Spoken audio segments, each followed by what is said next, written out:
Hello friends, स्वागत है हमारे यूट्यूब चैनल में आपका। एसएससी कांस्टेबल जीडी के हमारे जिन साथियों की ज्वाइनिंग नहीं हुई है उनके बहुत सारे डाउट है अभी ज्वाइनिंग हो गया नहीं, और वो अपना हर संभव कोशिश कर रहे हैं कि उनको कोई जानकारी मिले कि उनका क्या प्रोसेस चल रहा है। आरटीआई लगा रहे हैं, आरटीआई लगाया, बीएसएफ को लगाया, वहाँ से जानकारी मिल गई कि आपका प्रोसेसिंग होगा सेंट्रल फॉरेंसिक लैब से, आपका वेरिफिकेशन किया जाएगा। सिग्नेचर मिसमैच है, फिंगर मिसमैच है। कुछ साथी वो भी हैं जो यहाँ पे जिनको फोर्स अलॉट हो गया था लेकिन उनका ज्वाइनिंग रुक गया।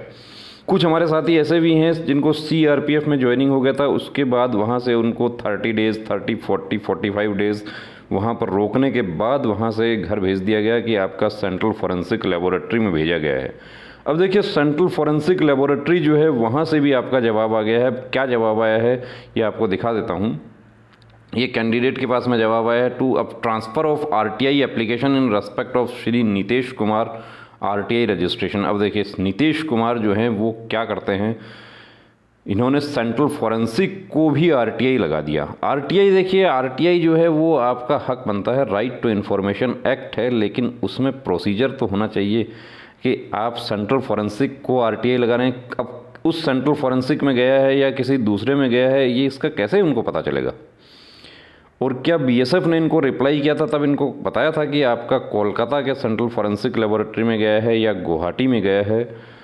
अब ये लिखते हैं कि सर मेरा सिलेक्शन एसएससी जीडी 2018 के थ्रू बीएसएफ में हुआ है, मेरा रोल नंबर ये है सर, मेरा बायोमेट्रिक प्रॉब्लम के लिए ज्वाइनिंग रोका गया है, जो कि आपके डिपार्टमेंट सीएफएसएल डिपार्टमेंट को आईजीएनएसएफ नॉर्थ बंगाल फ्रंटियर के द्वारा वेरिफिकेशन के लिए भेजा गया है, जो कि हमें आरटीआई एक्ट 2005 के द्वारा ये जानकारी चाहिए कि सीएफएसएल डिपार्टमेंट द्वारा कब वेरिफिकेशन हो जाएगा और कितना डे में बीएसएफ को रिपोर्ट मिल जाएगी ताकि मेरी ज्वाइनिंग जल्दी हो जाए। अब रिप्लाई क्या है, no information is available at central forensic science laboratory Kamrup Assam. Central forensic laboratory जो है कामरूप आसाम के पास इसके बारे में कोई इन्फॉर्मेशन ही नहीं है।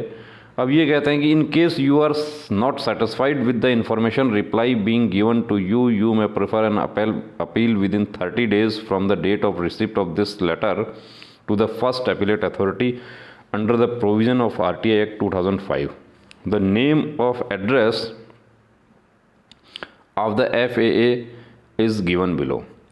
अब ये एड्रेस दे दिया, अब ये अपीलेट अथॉरिटी है, ये एड्रेस इनको दे दिया, ये इनके पास में आया, और इसका देखिए कॉपी जो है वो कॉपी भी इनका दिया गया कि ये जो सेंट्रल फॉरेंसिक लेबोरेटरी जो होता है ये भी किसके अंडर आता है, ये भी ministry of home affairs government of India का के अंडर आता है।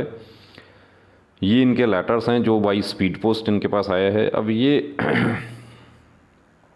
आप देख सकते हैं, रिप्लाई लिखा हुआ है नो इन्फॉर्मेशन।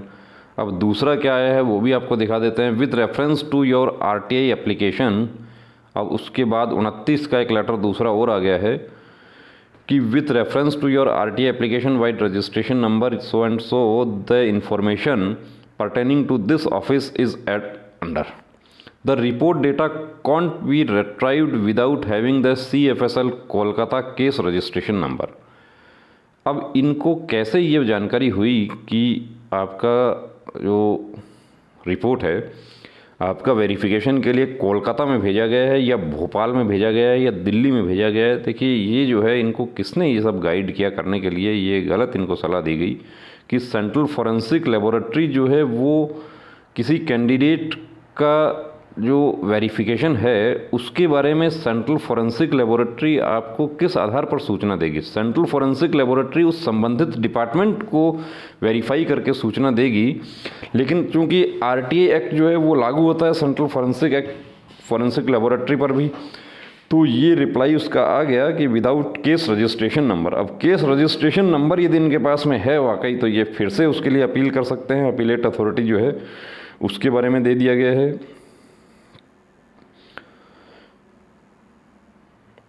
तो ये आप देख सकते हैं कि जो हमारे साथी जो फिंगर मिसमैच और विदहेल्ड के जो कैंडिडेट हैं उनका जो है मनोस्थिति क्या है कि जैसे भी जहाँ भी जिस भी तरीके से इंफॉर्मेशन मिल सके वो कोशिश कर रहे हैं, लेकिन ये जो प्रोसेस है देखिए, ये हमें नहीं लगता कि इस प्रोसेस से सेंट्रल फॉरेंसिक लेबोरेटरी जो है वो आपको आपके केस के बारे में, आपकी फ़ाइल के बारे में कोई इन्फॉर्मेशन दे पाएगी, क्योंकि जब तक आपको केस रजिस्ट्रेशन नंबर नहीं पता है तब तक इसके बारे में जानकारी नहीं हो पाएगी, या आपको जो सेंट्रल फोर्सेस हैं वो आपकी फ़ाइल का नंबर क्या है, सेंट्रल फॉरेंसिक लेबोरेटरी का जो रेफरेंस नंबर है वो यदि आपको प्रोवाइड करवाती है तब आपको ये इन्फॉर्मेशन मिल सकती है। तो फिर हम आपको यहाँ पर बताना चाहते हैं कि आप अभी इंतज़ार कीजिए। देखिए कितना इंतज़ार कीजिए, तो ये कितना इंतज़ार कीजिए तो हमें भी नहीं पता है, लेकिन आप जेन्युइन कैंडिडेट हैं तो आपको निश्चित रूप से वर्दी मिलेगी, ज़रूर मिलेगी। जय हिंद।